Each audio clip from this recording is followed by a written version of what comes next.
All right. Hey guys. So tell people Right. about the plot and the feeling of your film Glorious Summer.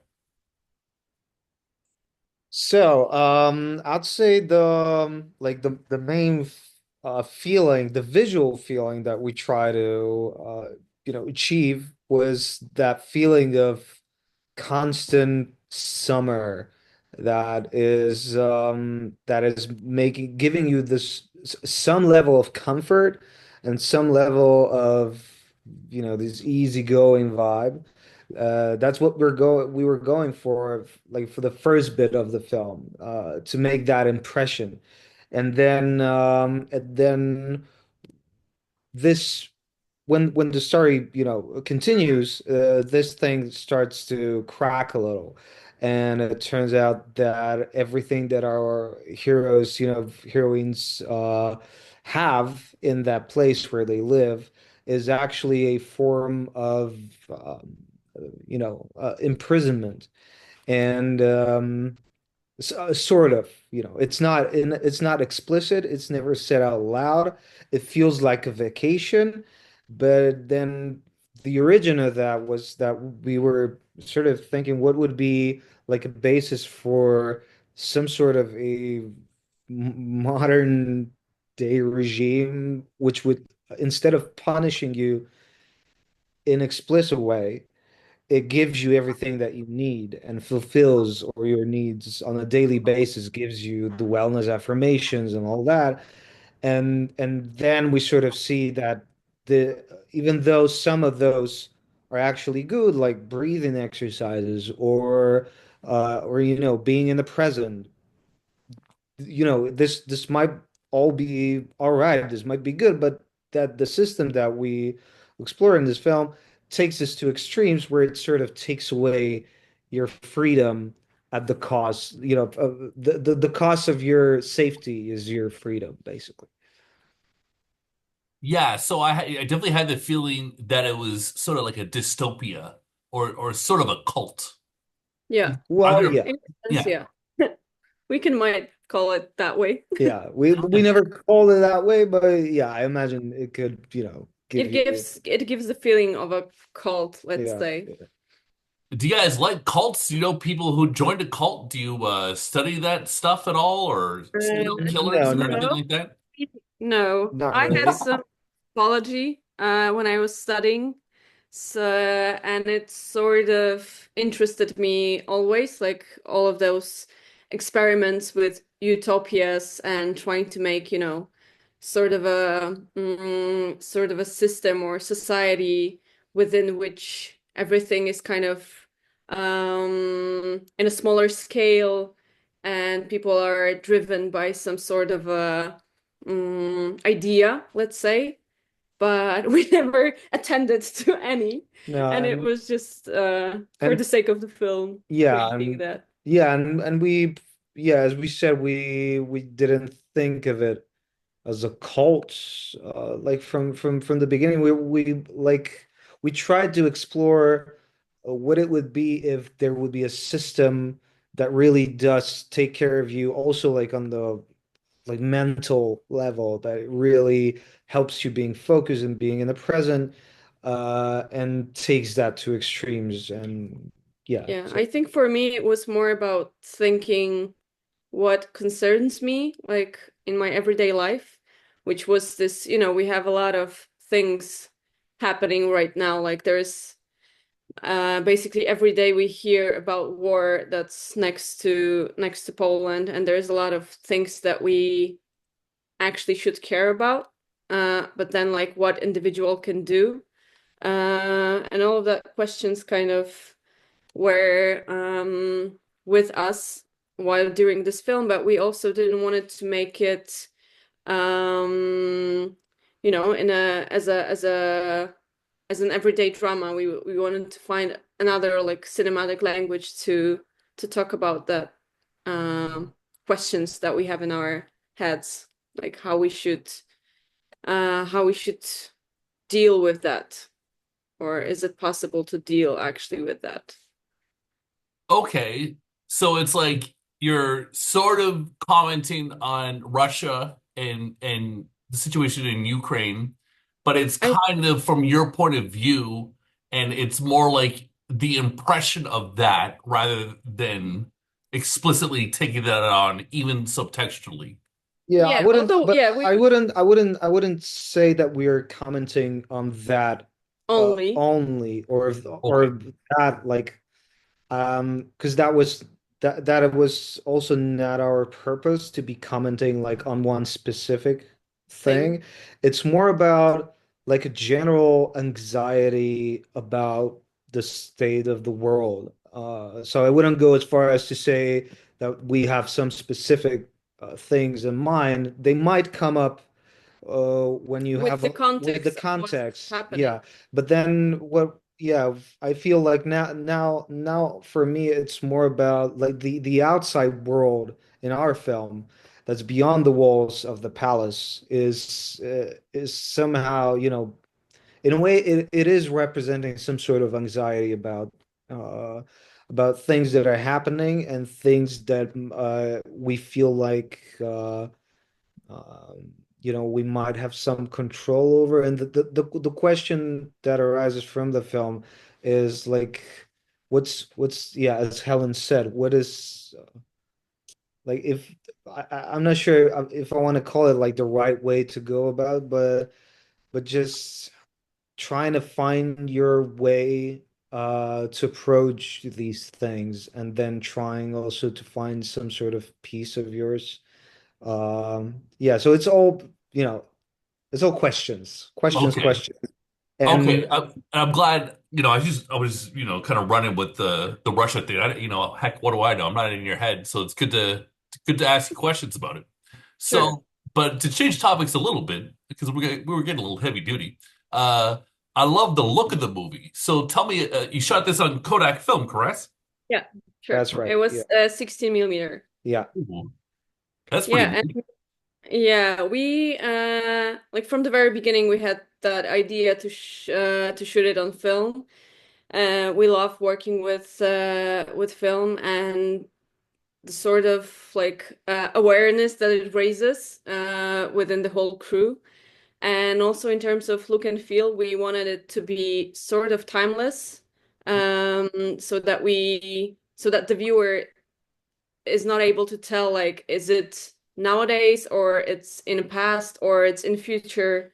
Like we wanted it to be sort of out of space and time because it also doesn't look like in Poland. It's more of a, Italian villa than typical Polish location. Mm, and yeah, we wanted to have a lot of textures in it. We wanted it to be very sensual. So that feeling of that, summer and heat would immediately come out of the image Yeah. and sort of seduce our audience with that glorious vibe. Yeah. And also shooting on film has a lot of, different things to it aside from the imagery itself. It has to be a very focused process because you have a limited amount of takes. So a lot of time goes into prep and a lot of effort goes into prep. So we make sure we're doing, exactly what we want to do. Like we didn't do full coverage of every scene. We did, a bit here, a bit here. So we really had to have it all figured out before going to set, which is a good thing. Also from the standpoint of like asking all the maybe not all the questions because that's impossible, but trying to answer the most questions you can before going to set so you have that ability to then respond to whatever is happening without too much questions arising suddenly. So all the amount of prep that goes into this definitely is something that we enjoy, being ready and being focused. And yeah, that's also one of the great things about shooting on film. Well, I think it really complements the vibe you're going for, and I think it's great that you guys shot on film because I wish more people did, and it was Heck yes. Well, it is, it is expensive. That has to be said out loud. It is expensive. It is very, very, rewarding. Just in a way, the viewfinders, like the um, little digital IVS things that you have on film cameras that they sort of give you the idea of what you're shooting, but you never really know, until you get the materials from the lab. And that is magical in a way because you then see it for the first time actually. Like you can look into the viewfinder with your DP sometimes, but still the final thing with the grain and with the way the light works on the negative, it's yeah, there's something magical to Yeah, it. but on the other hand, like it was really really thoughtful in a way, I would say, to shoot it on film because we didn't had much money, which is a paradox, while shooting on film. Because on the other side, it was really forgiving in terms of, dust and set design that like yeah, it was much more forgiving for the location than the digital camera would be. So it kind of helped us to, hide some things within the texture of the film. And then we were shooting everything day to night, like all of the night scenes. They were actually shot during the day, and we just did like some magic with our Ooh. color grading. And yeah, because we didn't have money to, to have the equipment and the lights to shoot Yeah. it at night. I mean, we still had some lights in our DPU.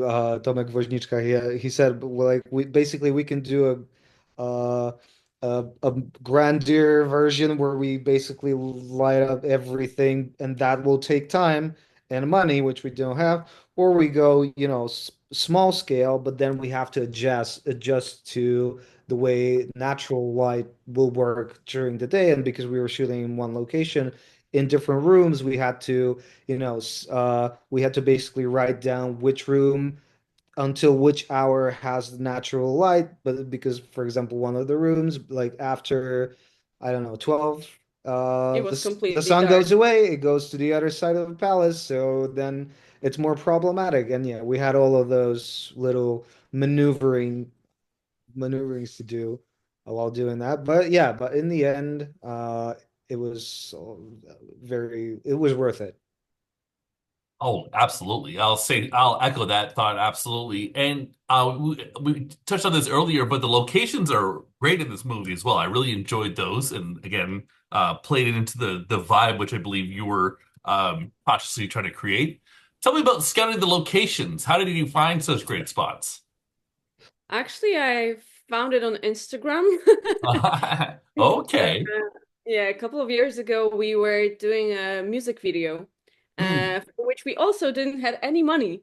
So we thought that, okay, let's find a location that will be actually like a ready-made set and that will rise our production value. And yeah, and I was scrolling through Instagram and I saw some like fashion photo shoot that was done there.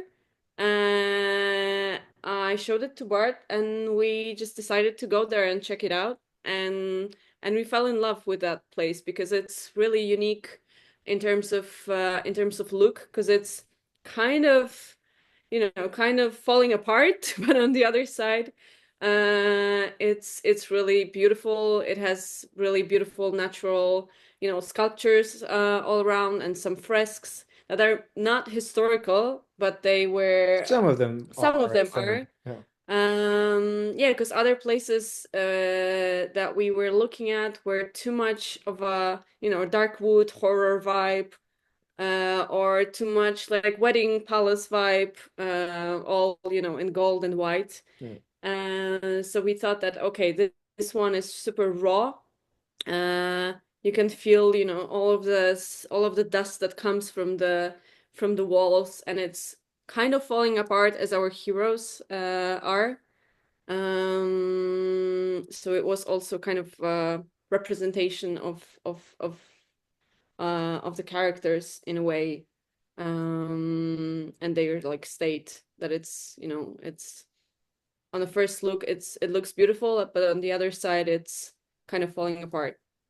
Yeah. Yeah. I love it.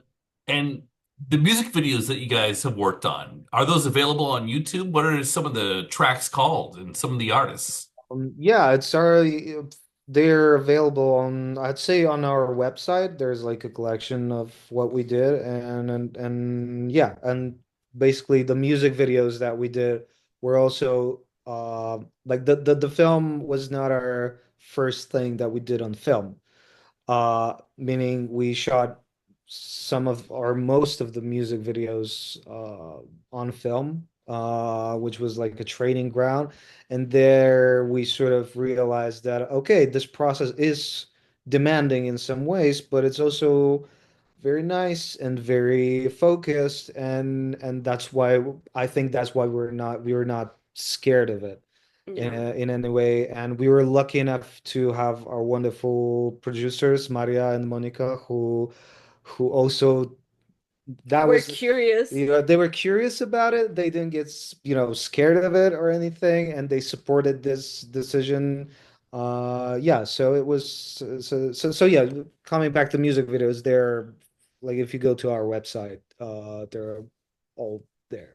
Yeah. Most of them are there. Good to know. And that's interesting about the celluloid. Makes me want to see them now. So Yeah. Right. we we know there's so many great European filmmakers from yesterday, but who are some of the filmmakers working in Europe today that you really like? Um, for me, I would say Damian Kocur. He's one of the, let's say, our generation directors that I find really interesting in terms of, you know, he's trying to find his own language as well. And I think that stories he tells are quite universal and they might work in a really wide context. I would say DP Michał Dymek, who was the DP for Real Pain by Jesse Eisenberg, and also DP for The Girl with the Needles. So he had like a He had a d golden d ear. double nominated Oscar nominated film. Yeah, Uh, Agnieszka Smoczyńska. She's a great director from Poland. She did Silent Twins, and I guess now she's working on her another like English language film. So that would be them. Magnus von Horn, who was nominated for an Oscar. yeah. He's not Polish, but he works in Poland. Mm. Mm, who else? Emmy Buchwald. She's doing her debut feature right now, and I'm super curious what she'll come up with. I know Um, the question was the European filmmakers. oh, it was European. I thought Polish. Sorry. No, but Polish is Ah, European, so okay. Oh, then my yeah. my my love is Joachim Trier. I'm very much into his films. Um, yeah. Oh. If I Oh, there's say a lot of them. there's a lot, yeah. If I say Yorgos Lanthimos, that's probably, a little. I'm a little late to the game saying that. Yeah, He is great though. So, and he is contemporary European, so it is true. yeah, yeah. All right.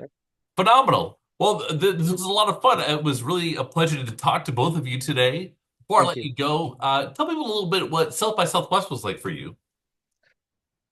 It was amazing. Like it was really, it's a huge festival. Yeah. And what I love about it is that you can actually feel walking through the city that, okay, it's here. Like people are, they're all wearing badges and it's really vivid and the audience was great. Like we had a lot of pleasure seeing how they react not only during our film but also like being being an audience for other films because they're way more open than in Poland, I would say. Like Um, it's amazing to feel that they're actually like, you know, kind of in a dialogue with what they see, Yeah. and it's beautiful to observe it. Mm. And Um, I'd say it's it's pretty it is pretty amazing to be included in a festival of this size, being a film from, a little film from Europe, getting to this kind of festival is, yeah, it is yeah, it is rewarding. And then being in the same festival with, I don't know, Nicole Kidman or, Nicolas Cage, who we got to see in The Surfer during one of the screenings. Yeah, it's kind of crazy. We did like I didn't know people like that were going to be here, be there. But yeah, it is rewarding. And as Helena said, it's a big one. I mean, there's so much to choose from. yeah, Films, conferences, Mhm. meetups, music, the music part itself, and bunch of other stuff. So yeah, it is amazing to us that the team behind the festival, yeah, like that they're able to actually pull it off, because it feels like a very, very big thing. It's so multifaceted. It's great. yeah. Yeah, yeah. Yeah. All right. Well, congratulations to both of you and lots of luck to Thank you in the you. future.